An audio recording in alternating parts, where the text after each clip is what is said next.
2021년 3월 14일 사순절 넷째 주 말씀교회 주일 예배를 시작합니다. 평화의 기도. 주님, 나를 평화의 도구로 삼아 주십시오. 미움이 있는 곳에 사랑을, 상처가 있는 곳에 용서를, 불화가 있는 곳에 일치를, 의심이 있는 곳에 믿음을, 오류가 있는 곳에 진리를, 절망이 있는 곳에 희망을, 슬픔이 있는 곳에 기쁨을, 어둠이 있는 곳에 광명을 심게 하소서. 오 거룩한 주님, 위로를 구하기보다는 위로하게 하시고, 이해를 구하기보다는 이해하게 하시고, 사랑을 구하기보다는 사랑하게 하소서.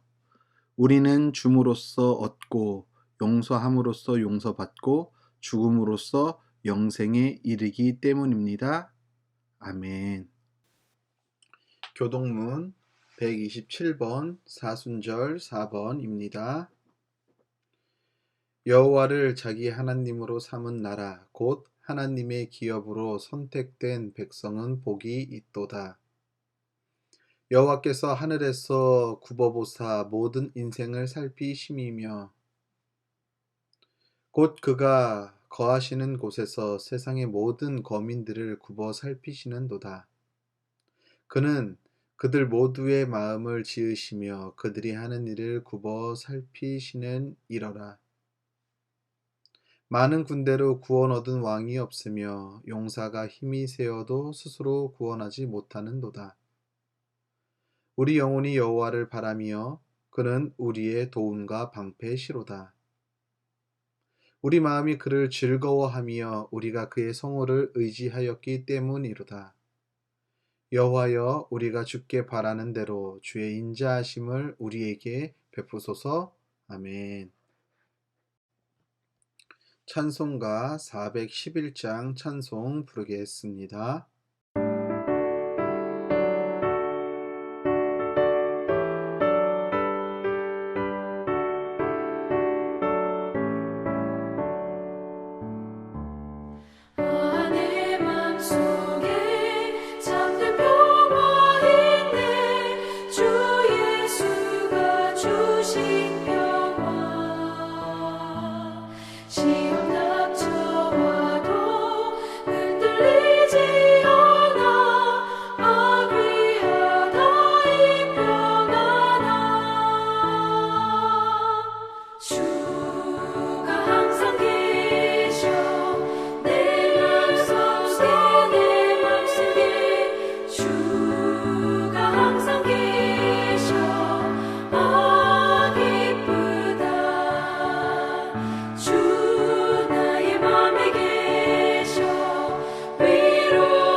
다 함께 공동 기도합니다. 하나님, 지금 우리는 사순절의 절기를 보내고 있습니다. 혹시 우리가 매년 해마다 찾아오는 절기로 여기며 사순절을 보내고 있지 않는지 오늘도 우리의 삶을 점검해 볼 수 있는 지혜와 은혜를 허락해 주옵소서. 매일의 삶이 주님을 통해 우리의 삶을 들여다보며 성찰할 수 있는 신앙으로 성장하게 하옵소서. 오늘도 주님 앞에서 살아가면서 우리의 삶이 틀어진 모양이 있다면 바르게 고치고 수정하는 우리들이 되게 하옵소서. 우리들은 너무나 연약하여 늘 넘어지기 쉽사오니 오늘도 주님의 능하신 오른팔로 우리를 잡고 우리를 일으키시며 우리의 삶을 바른 방향으로 이끌어 주옵소서. 하나님, 주님께서 핏값으로 사신 주님의 교회가 어떻게 든든히 서가야 주님이 원하시는 길이며 뜻인지를 구별하고 분별할 수 있는 영을 허락해 주옵소서. 그래서 오늘도 주님의 교회들이 거룩하며 신실한 복음의 공동체, 십자가의 공동체가 되기를 원합니다. 세상으로부터 지탄과 모욕과 수치를 당하는 교회가 아니라 세상의 빛과 소금의 역할을 잘 감당함으로써 세상에서 진정으로 필요로 하는 아름답고 복된 공동체로 회복되게 하옵소서. 그래서 주님의 교회를 통해 아름다운 향기가 흘러나가는 공동체 되게 하옵소서. 하나님, 세계는 부의 불평등과 삶의 양극화가 지속된 지 오래되었습니다. 하나님이 꿈꾸시는 나라의 모습은 분명 아닙니다. 어디서부터 잘못되었는지 우리 신앙인들의 삶부터 점검하게 하시며 세계가 부와 삶의 불평등과 양극화에서 벗어나 하나 되어 같이 하나님의 나라를 꿈꾸며 만들어가는 인류가 되게 하옵소서. 그래서 세계의 모든 나라와 민족 가운데 주님의 나라가 선포되어지고 주님의 복음이 증거되게 하옵소서. 이 일을 위해 애쓰는 선교사님들의 수고와 노력을 주님 기억하시오며 그들의 삶을 통해 주님 일하여 주옵시고 그들이 밟는 곳곳 아름다운 주님의 복음의 씨앗이 심겨 복된 열매를 맺는 은총을 맛보게 하옵소서. 이 시간 주님 앞에 나올 때 귀한 예물 준비한 손길들을 주님 축복해 주시옵고 드려진 손길들을 통해 주님의 은혜와 형통의 복을 나누며 살아가게 하옵소서. 오늘도 우리를 죄에서 구원하신 예수 그리스도의 이름으로 기도합니다. 아멘. 주말씀 소식 알려드리겠습니다. 주말씀 교회 영상을 시청하는 여러분을 예수님의 이름으로 축복합니다. 사순절이 시작되었습니다. 2월 17일 수요일부터 3월 28일 주일날까지 사순절 기간입니다. 코로나 방역 지침에 우리 교회의 경우 20명까지는 대면 예배가 가능합니다. 따라서 코로나 추이를 보면서 대면 예배가 가능한 때를 준비하겠습니다. 그동안 모든 예배는 비대면 온라인 예배로 드립니다. 정부의 코로나 방역 지침에 따라 가급적 지인 및 가족 모임은 자제해 주시길 바랍니다. 주말씀 교회 설교 영상은 유튜브 동탄 주말씀 TV를 검색하시면 시청할 수 있습니다. 교회와 나라를 위해 기도에 힘쓰는 성도님들 되길 바랍니다. 하나님의 말씀 보도록 하겠습니다. 사무엘상 29장 1절부터 5절까지에 있는 말씀입니다.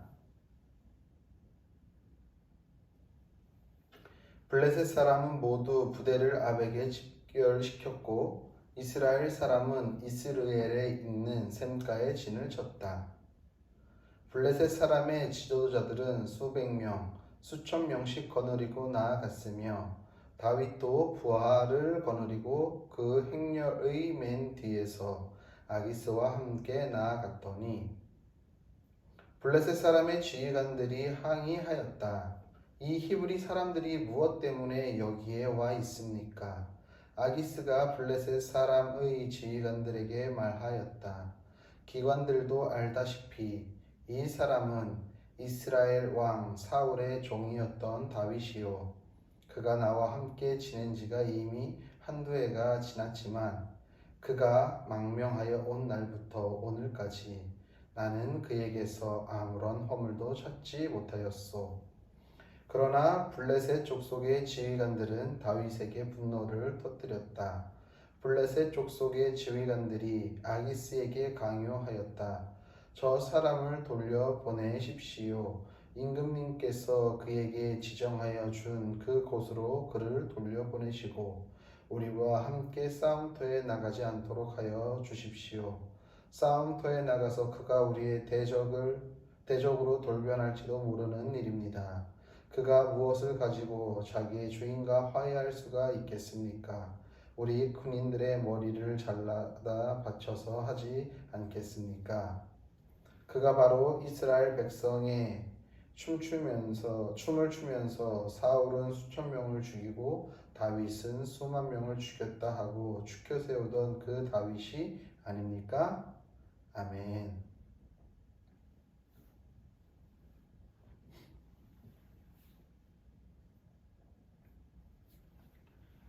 하나님 우리 아버지와 주 예수 그리스도께서 내려주시는 은혜와 평화가 여러분에게 있기를 빕니다.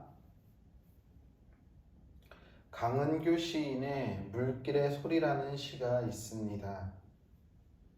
그는 물소리는 물이 내는 소리가 아니라고 설명한다. 그렇군.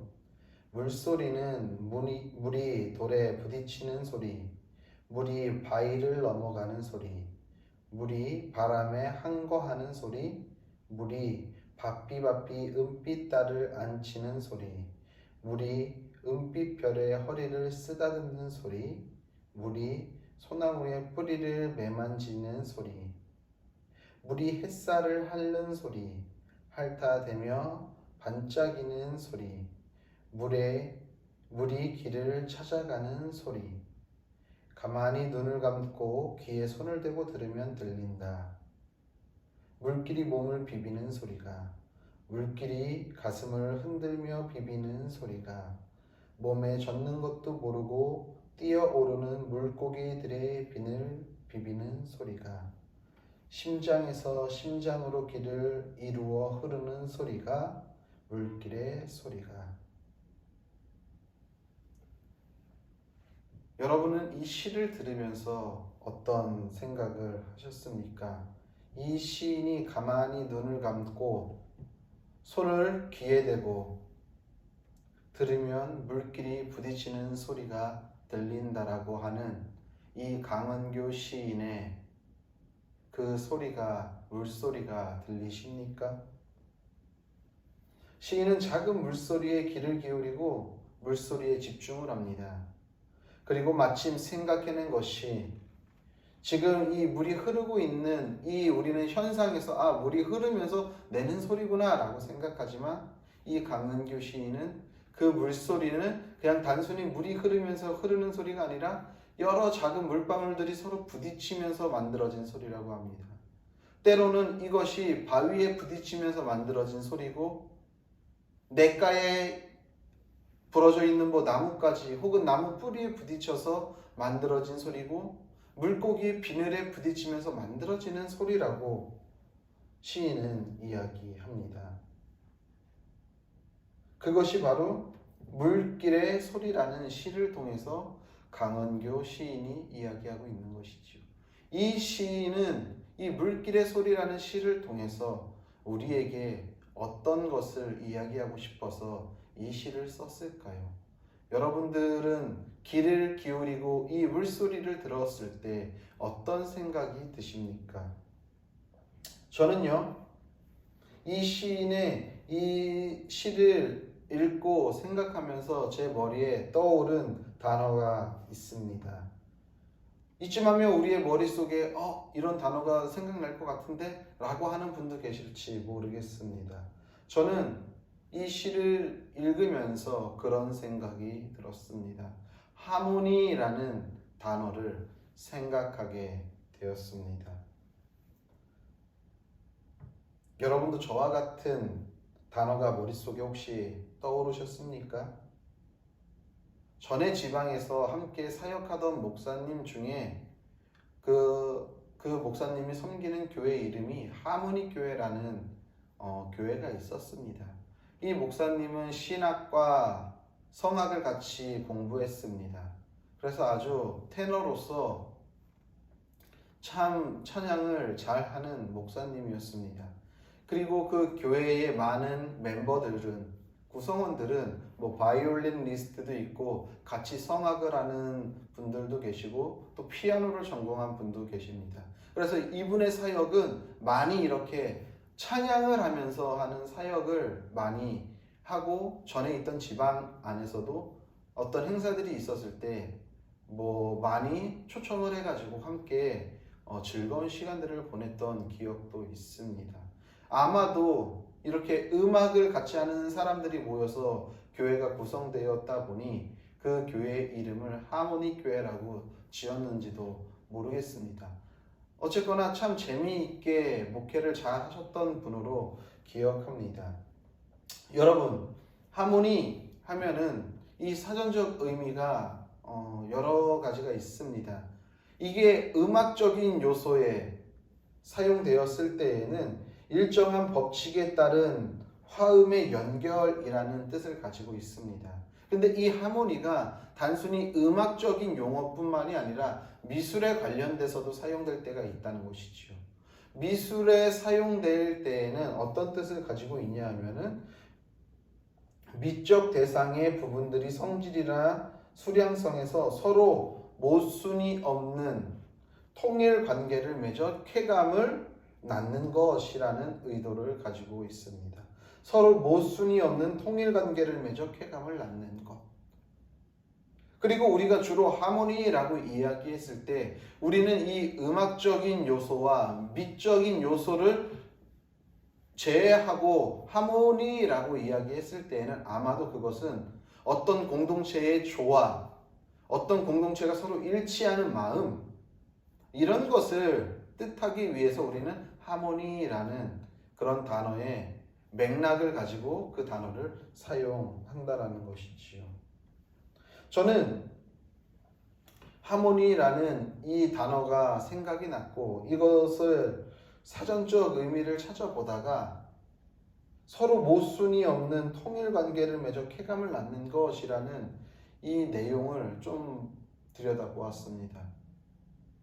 미술의 영역은 많이 있지만 우리가 이해할 수 없는 그림들도 많이 그리지만 그 그림들을 많이 보지만 그것들이 이해할 수 없이 막 낙서한 것처럼 그렸어도 그것이 하나로 잘 아마도 어우러져서 통일감 있게 느껴지면서 그것을 보는 사람으로 하여금 아주 만족감을 느끼게끔 만들어주는 것이 하모니라는 생각을 또 한번 하게 되었습니다. 여러분, 우리가 살아가는 이런 인간사에서 혹시 오늘 이 하모니의 뜻과 같이 우리가 서로 모순이 없는 통일 관계를 맺으면서 쾌감을 낳아내는 그런 공동체와 사회를 구성하면서 살아가고 있습니까? 우리의 인간사에서 우리의 삶에서 이런 조화와 일치를 만들어내고 있냐는 것이지요. 솔직히 우리는 나 한 사람, 내 자신 하나 건사하는 것도 쉽지 않습니다. 나 하나 살아가는 삶도 버겁고 힘들 때가 너무나도 많은데 나와 생각이 다르고 나와 성격이 다르고 나와 모습이 다른 그런 사람들과 조화와 일치를 만들면서 살아가는 삶은 결코 쉬운 삶이 아니겠지요. 제가 강조하지 않아도 모두 다 공감하는 말일 것입니다. 그런 삶을 살아가는 것은 쉽지 않아요.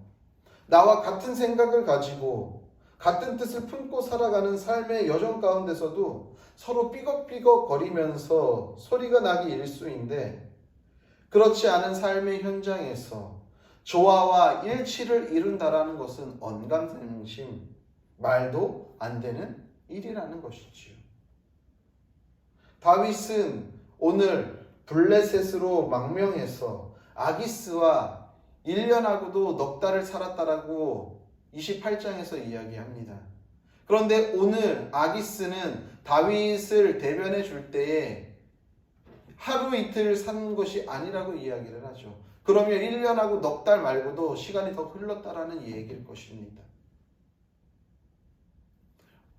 나름대로 오랜 시간 다윗과 블레셋 아기스와 함께 살아온 시간이 그래도 여러 해 지난 것이죠.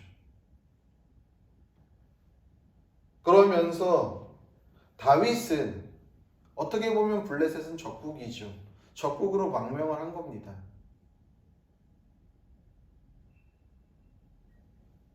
그리고 다윗을 망명자로 인정해 주는 그 시간이 1년, 2년? 어떻게 보면은 누구는 길다고 이야기할 수도 있고 또 누구는 짧다고 이야기할 수 있을 겁니다. 그런데 우리가 이민자들을 보면 알고 있듯이 이민자가 그 이민 사회에서 그 사회에서 융화되고 녹아 들어가는 시간이 1년, 2년이면은 아마도 짧은 시간이라는 생각이 듭니다. 왜냐하면 제 동기들도 이제는 미국에서 목회를 하는 친구들이 많이 있습니다.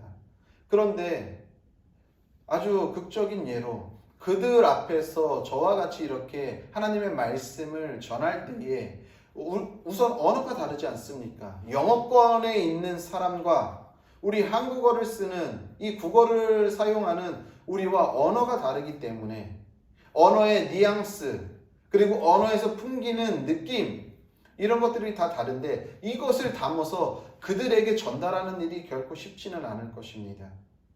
아마도 언어 공부하는 데만 1년 이상을 할애해야 할지도 모르겠습니다. 그렇기 때문에 그들 안에서 살아간다라는 것은 결코 쉽지 않은 일이죠. 다윗도 마찬가지였다라는 생각이 듭니다. 피부색도 달랐을 것이고요. 사용하는 언어도 다를 것입니다. 그리고 다윗은 하나 더 블레셋의 그 장군, 전사 중에 전사였던 골리앗을 때려 죽인 장군인입니다. 그 신분을 가지고 블레셋에서 살아간다라는 것은 참으로 어떻게 보면 가혹한 일일지도 모르겠습니다. 그런데 그곳에서 살아가는 삶이 결코 만만치 않다는 것이죠. 계속해서 다윗을 흔들려고 하는 많은 사람들이 있었을 것입니다. 네가 여기에 온 데에는 목적이 있어. 분명히 간첩의 역할을 하기 위한 거야. 너 혹시 스파이 아니야? 사울이 보낸 스파이 아니야? 이런 많은 이야기도 받았을지도 모르겠어요. 그런 가운데에 어떻게 됩니까? 오늘 사울의 이스라엘과 오늘 아기스의 블레셋이 서로 전쟁을 임합니다. 그래서 다윗이 오늘 용병으로 착출돼서 지금 전쟁터로 나아가고 있는 그런 상황이죠. 그럴 때 아기스는 어떻게 다윗의 진정성을 확인하고 그와 함께 전쟁에 임할 수 있었을까요? 블레셋 지휘관은 우리가 오늘 보니까 절대로 다윗의 이러한 모습을 인정할 수 없어요. 그러니까 다윗이 원래 있던 곳으로 돌려보내라는 거예요. 시글락으로 돌려보내라는 것이죠. 왜요? 다윗이 다시 이스라엘로 들어갈 때에 무엇을 가지고 이스라엘로 들어가겠냐는 거예요. 우리 블레셋 장수들의 목을 가지고서 들어가지 않겠냐라는 것이죠. 이들은 여전히 다윗을 인정할 수 없지만 블레셋의 왕 아기스는 다윗을 아주 무한 신뢰하고 있습니다. 이렇게 아기스가 말하죠. 그 말이 참 인상적입니다. 아기스는 지휘관들에게 이렇게 말합니다. 기관들도 알다시피 이 사람은 이스라엘 왕 사울의 종이었던 다윗이요. 그가 나와 함께 지낸 지가 이미 한두 해가 지났지만 그가 망명하여 온 날부터 오늘까지 나는 그에게서 아무런 허물도 찾지 못하였어.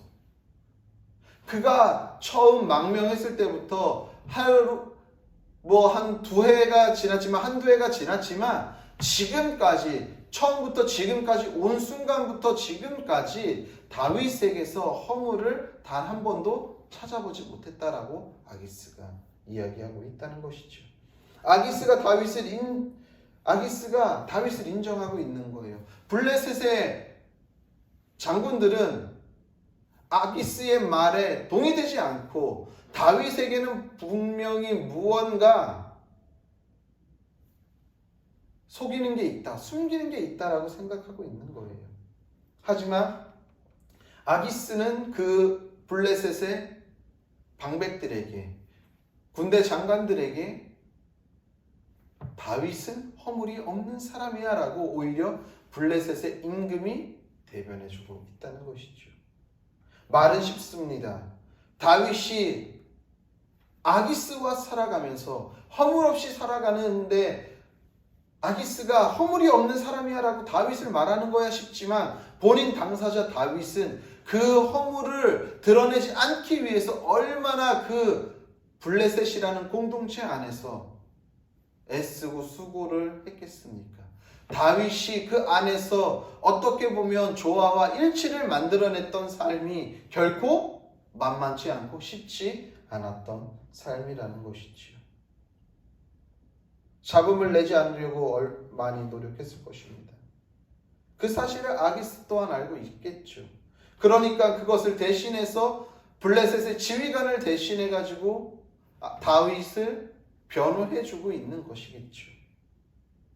비록 다윗의 삶에 대한 성경의 구체적인 진술은 없습니다. 하지만 우리의 인생사와 비교해 보면은 다윗이 자신의 땅도 아닌 이방 땅 블레셋 땅에서의 망명자의 삶으로 살아갔을 때가 얼마나 불편한 점이 많이 있었는지, 국적이 다르다는 이유로 이민자라고 망명자라고 이러한 이유 하나로 차별과 고통을 당했을 것은 불보듯 뻔하다는 것이죠. 그런 삶 가운데 삶에서의 조화와 일치를 만들어냈다라는 것이 참으로 위대하고 놀라울 따름입니다. 우리가 다윗의 삶을 다 이해할 수 없지만 아마도 우리나라도 어려웠던 시절이 있습니다. 지금 사방에 어려운 사람들이, 제가 어저께인가 그저께 잠깐 뉴스를 들었는데 지금 미얀마에서는 군부 쿠데타로 인해 많은 미얀마 시민들이 고통을 당하고 있습니다. 그 접경지가 태국인 것 같습니다. 제가 아는 얇은 지식으로는 태국이 그래도 동남아권에서는 그나마 사는 형편이 좀 제일 나은 것으로 알고 있습니다. 그렇기 때문에 미얀마인들이 너무나도 힘들고 어려우니까 국경이 맞닿아 있는 태국으로 이민 가려고, 망명을 하려고 많이 준비한다고 하는 이야기를 들었습니다. 그래서 태국 정부도 그것에 대해서 지금 준비하고 있다는 것이죠. 우리나라도 한때 제주에 난민자들이 온 적이 있습니다. 사회에서 난민을 받으면 되니 안 되니 많은 말도 있었지만 어쨌거나 그런 경우가 있었지요. 난민, 물론 이민과 난민은 좀 다릅니다. 망명도 좀 다른 의미죠.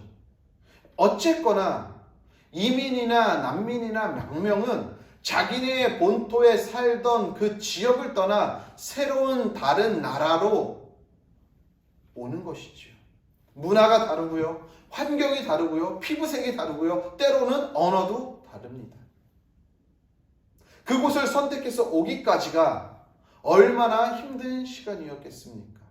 우리도 어려웠던 시절에 많은 우리의 사람들이 미국으로, 쿠바로, 멕시코로 유럽으로 많은 이민자들이 있지 않습니까? 우리나라 사람들도 전 세계에 퍼져 있어요. 물론 유학을 간 사람들도 있지만 이민자의 삶으로 1세대, 2세대, 3세대가 이제는 그곳에 정착해서 사는 많은 이민자들도 있습니다. 그 이민자들의 이야기들이 가끔 매스컴을 통해 나왔을 때에 이민의 삶은 너무나도 행복했어요 라고 하는 사람 있습니까? 너무나도 힘들죠. 너무나도 어려웠죠. 미국에서 개봉되고 지금 우리나라에서도 상영하고 있는 미나리라는 영화가 있지요. 그것도 그런 이야기지요. 아무도 없는, 저는 그 영화를 보지 않아서 모르겠지만 너무 요즘 이슈가 많이 돼서 언론에서도 많이 다루고 있어서 보면은 그 감독이 이민자죠. 그리고 정말 본인이 어렸을 때 겪었던 일을 영화로 만든 것이죠. 그 이민했던 그 농장은 우리 이 황인종이라고 말하는 이 아시아계의 색깔을 가지고 있는 사람은 그 지역에 전혀 없었을 당시에 그곳에서의 삶을 그리고 있는 것입니다. 이민자로 살아가는 것은요, 어떻게 보면 너무나도 괴롭고 힘든 거예요. 노동 착취, 인권 유린, 불평등, 불합리성과 맞서 싸워야 했던 거예요. 그 1세대는. 이미 우리나라에서 이민 간 지가 100년이 넘었으니까 미국 같은 경우에는 100년이 넘었잖아요. 여전히 이민자의 삶은 쉽지 않다라는 거예요. 그러면은 다윗도 마찬가지겠죠. 그러니까 이 삶이 얼마나 힘들었는지를 우리는 100% 공감할 수 없겠지만 아마도 그런 경험이 있는, 우리는 솔직히 내가 살던 고향 땅을 떠나 서울로 상경하거나 나와 전혀 생경한 지역으로 가서 터를 잡고서 살아가는 것도 쉽지 않잖아요. 같은 나라 안에서도. 생경한 지역으로 가면은. 그런데 다른 나라에서 언어도 다르고 색깔도 다르고 문화도 다르고 모양도 다른 데서 살아가는 삶은 결코 만만치 않았다는 것입니다. 이런 삶의 현장에서 다윗은 어떻게 살아갔기에 블레셋의 왕 아기스가 다윗을 보면서 이 사람은 처음부터 지금까지 허물이 없어 라고 이야기할까요? 다윗의 삶에서 이런 평가가 가능했던 것은 그의 삶을 통해서 다윗의 삶을 통해서 그 현장에서 조화와 일치를 만들어냈기 때문이 아닌가 생각했습니다. 다윗에게 들려오는 소리, 다윗에게 떠도는 소문, 다윗에 관하여 떠도는 소문, 그리고 그 사람들의 시선, 그리고 다윗을 대하는 태도, 이런 것 하나하나에 다윗이 마음을 쓰고 그것으로 인하여서 힘들게 느꼈으면 그 망명 생활에서 버텨낼 수 있었을까요? 그곳에서 본인의 생각과 본인의 감정대로 있었다고 한다면 절대로 그 시간을 그렇게 조화와 일치를 만들면서 살 수는 없었을 겁니다. 자기에게 꽂히는 그 시선과 그 태도와 그들의 소리가 때로는 다윗에게 비서로 꽂힐 때가 있고 다윗을 격분하게 할 때가 있고 다윗을 힘들게 할 때가 있었을 겁니다. 그럴 때마다 분명 다윗은 하나님의 마음을 품고 하나님의 마음을 가지고 의연하고 태연하게 그 시간을 인내하면서 견뎌냈을 겁니다. 그렇지 않고서는 불가능하죠. 그 안에서 조화와 일치를 만들어낸다라는 것이. 하나님의 마음을 소유하고 있지 못하고 품고 있지 못하면은, 마음의 주님이 계시지 않다면은 그 블레셋 땅에서 살아가는 삶은 결코 조화와 화해를 만들어낼 수 없다는 것입니다. 다윗은 비록 힘들고 어려운 상황이었습니다. 삶의 현장이었겠죠. 그럼에도 그곳에서, 그 자리에서 주님의 마음을 품고 하나님의 마음을 품고 그 마음을 잊지 않고 거기서 살아간 결과 아기스가 다윗을 통해서 허물을 발견할 수 없다라고 이야기하는 것입니다. 그래서 그 안에서 삶의 조화와 일치, 하모니를 만들어 냈다라는 것이죠. 이렇듯 우리의 삶에서도 다윗과 같이 하나님이 허락한 삶의 자리에서 이렇게 조화와 일치를, 하모니를 만들어내는 삶을 살아야 하지 않겠습니까? 그것이 우리 그리스도인들이 가지고 살아가야 할 사명이 아닐까요? 로버트 멍어 목사님이 쓴 내 마음 그리스도의 집이라는 책이 있습니다. 아주 얇은 책이에요. 제가 참으로 좋아하는 책입니다. 저는 가끔 그 책을 펴서 읽습니다. 그 책의 내용은 이런 거예요. 내 마음에 누가 주인이 되어 있는지에 따라서 그 삶의 방식이 변화된다는 것이지요. 내 마음 가운데 세상의 것으로 가득 차게 되면은, 그래서 하나님이 내 마음의 집 안에 들어오실 수 없는 상황이 되면은 그 마음은 결국 부패하고 무너지고 만다라는 거예요. 하지만 내 마음의 주인, 내 마음 속에 있는 이 집의 주인을 하나님으로 맞아들이고 그분이 내 마음 가운데 주인 돼서 좌정하시면은 어떠한 상황과 환경 가운데서도 우리는 자족하고 그 주님을 바라보며 나아가며 살아갈 수 있다라는 것이죠. 로버트 몽어 목사님이 쓴 내 마음 그리스도의 집이 결국에 이 삶의 조화와 일치, 하모니를 말하고 있는 것이 아닐까요? 저는 그렇게 생각을 합니다. 코로나19로 인해서 우리 모두의 삶에 많은 제약이 있습니다. 이 삶은요, 다른 나라도 예외는 아니지요. 다른 나라도 마찬가지라는 거예요. 특히 선교지에 나가 있는 선교사님들의 발목이 모두 다 묶여버렸어요.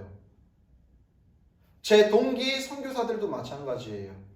그래서 우리 교회에서 함께 기도하면서 함께 후원하는 제 동기 목사님, 요셉 마리아 목사님 같은 경우에는 중국 선교를 해야 함에도 불구하고 지금 중국 땅에 길이 묶여가지고 지금 속초라는 곳에 가가지고 그곳에서 다시 지금 어떻게 선교를 해야 할지 고민하면서 그곳에서 사역을 감당하고 있어요. 그러던 중에 좋은 소식이 하나 들려왔습니다. 네팔에서 선교하고 있는 선교사님인데 이 선교사님은 작년 연애 때 들어왔어요. 그러다가 코로나가 심각해지면서 네팔로 가는 하늘길이 다 막혀버렸던 거예요. 그런데 이제 조금씩 상황이 나아지다 보니까 우리나라에도 네팔 현지인들이 있을 것 아닙니까? 그 현지인을 위해 마련한 특별기를 통해서 네팔에 들어갈 수 있는 기회가 생겼습니다. 물론 가족과 함께 다 들어갈 수는 없지만 본인이 먼저 들어가게 되었다라는 것을 SNS, 소셜 네트워크 계정을 통해서 동기들한테 알렸습니다. 그러면서 11개월 만에 네팔 땅을 밟게 되었다라는 것입니다. 네팔도 마찬가지로 해외 입국자들은 2주간의 자가격리를 하지요. 그러면서 이 선교사님이 2주간의 자가격리를 하면서 본인이 묵상했던 내용을 그 SNS 계정에 올린 것을 함께 공유하길 원합니다. 그 선교사님이 이렇게 이야기합니다. 2월 19일 전세기 편으로 네팔에 도착했고 2주간의 자가격리 기간 동안 11개월간 빈 곳으로 남겨져 있던 집안 구석구석을 정리하고 고장난 가전제품 수리를 진행했습니다. 비워졌던 공간을 다시 정리하고 고장난 가전제품을 수리하면서 예수님이 없는 마음의 집에 대해서 생각하게 되었습니다. 역시 누가 주인이 되어 머물며 살고 있는지에 대한 중요함을 깨닫습니다. 비어진 공간은 먼지가 쌓이고 점차 망가지고 고장이 날 수밖에 없습니다. 이 선교사님은 물론 그 땅에 있는 하나님을 믿지 못해서 그리고 이방신들을 섬기면서 그 마음에 하나님을 모시지 못한 분들에 대한 안타까움과 그들에 대한 긍휼한 마음, 그리고 자기 자신을 돌아보는 마음에 가지고 이 글을 써 내려갔을 거라는 생각이 듭니다. 그런데 이 글은 오늘을 살아가는 우리 그리스도인들에게 참 중요하게 다가오겠다라는 생각을 하게 또한 됩니다. 무슨 말이냐면 우리 마음에 무엇으로 채우고 있느냐가 내 마음의 주인이 누구냐에 따라 우리의 삶이 변화된다는 것이지요. 우리 마음 깊은 구석구석에 삶에서 조화와 일치를 이루지 못하도록 방해하는 마음, 걸림이 되는 마음, 미움, 시기, 질투, 낮은 자존감 등등등 아주 많잖아요.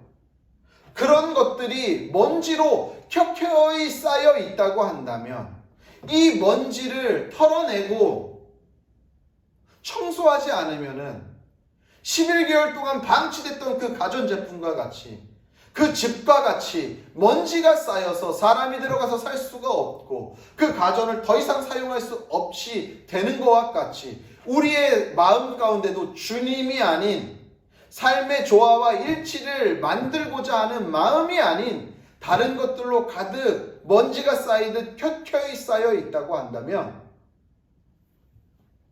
우리도 고장날 수밖에 없다는 것입니다. 시간이 얼마나 더 지나냐의 차이일 뿐이지 결국에는 그것은 고장나서 청소하지 않으면 수리하지 않으면 고장나서 사용할 수가 없다라는 것이지요. 그리고 그것을 청소하고 고치고 다시 제대로 사용하려면 많은 시간과 노력을 투자하게 될 수밖에 없다는 것입니다. 사랑하는 성도님들, 우리의 삶에서 조화와 일치를 만들어가는 사람은 어떻게 보면 참으로 복된 사람일 것입니다. 그리스도인들은 어떻게 보면은 우리의 삶을 통해 조화와 일치의 삶을 만들어내며 세상 사람들에게 그것을 증명해야 할 의무를 가지고 있는 사람일 것입니다. 지금 내가 있는 공동체, 나의 가정, 그 안에서 우리가 조화와 일치를 만들어내고 있습니까? 하모니를 만들어내고 있습니까? 아니면 그곳에서 하모니가 아닌 불협화음을 만들어내고 있습니까?